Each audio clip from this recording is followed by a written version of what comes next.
But as you know, songwriting is such an intimate art form. As we were writing songs, it just was one of those things where I was like, I just want to be near this person. I was getting ready. I was like 2 or 3 days out from going back out on the road with Hyatt. Got a text message. I was at home and said, stop what you're doing, download this song and call me. All right. So I did. And I listened to the song, made the phone call. Hey, can you sing that song?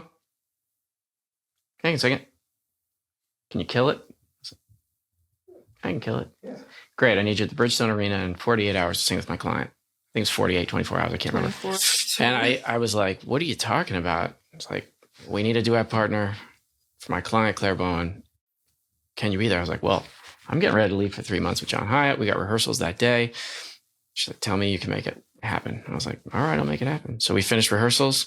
I ran home, changed my clothes, went to the Bridgestone, met her for the first time in her dressing room, sang through it twice.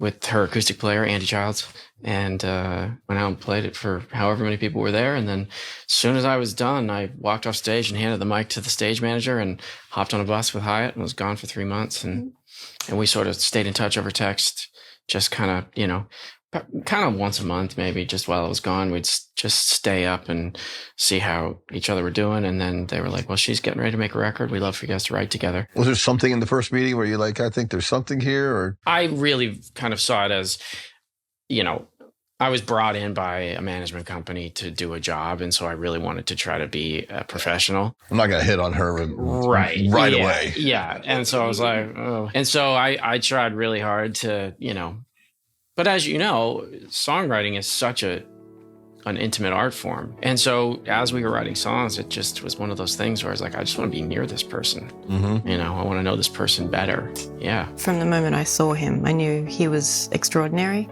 From the minute you stuck your head into my dressing room, he just felt wonderful to be around. And I think you knew that I was pretty skittish because I'd just come out of something very bad. And I mean, the first single we released is Bowen Young. It's called Skeletons, and it's all about the very first time. Yeah, I love that song. Thanks, man. It's very pertinent to our story because I was like, do not come near me because I've been through some very dreadful stuff and I don't want to get any of it on you.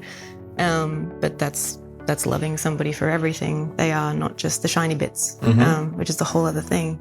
But his life experience, as I learned more about him, it was far less frightening to address my own feelings of I was falling in love with him and I couldn't help it. Mm-hmm.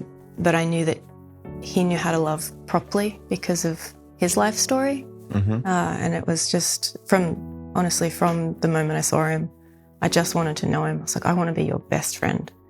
And we are.